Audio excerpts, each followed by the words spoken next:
Thank you. I'm Representative Song, and I represent the 13th House District in Macomb County.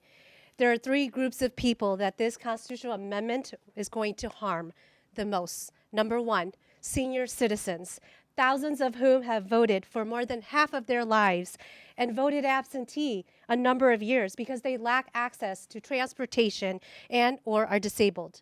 Now they may be required to physically go into the clerk's office to provide proof of citizenship before voting absentee or when they have to re-register if they move. Number two, military service members who are deployed overseas who would not be able to register to vote online. For 18-year-olds, that means having to go in person to the clerk's office to provide proof of citizenship. How can they physically do that if they are deployed overseas fighting for our country?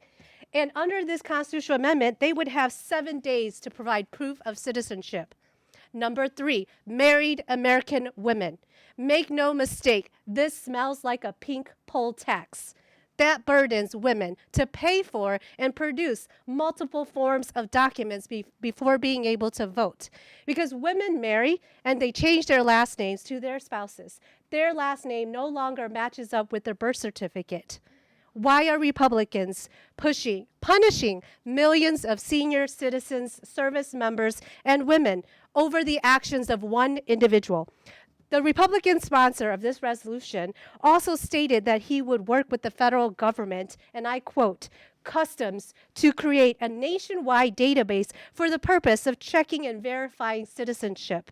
It sounds like he's taking a page out of the Trump playbook in attacking not just our senior citizen veterans and U.S. citizens, but also immigrants and migrant workers.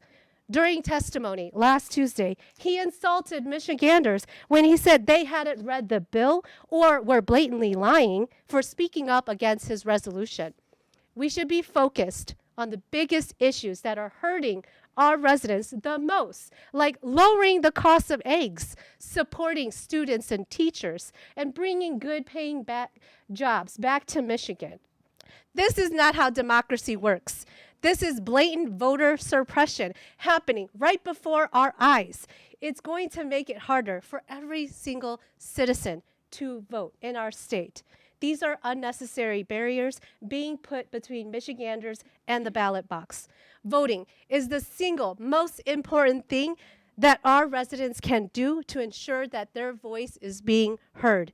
We're already experiencing low voter engagement among 18 to 29-year-olds with just 42% participating in elections. We should be focused on removing barriers, not putting roadblocks up.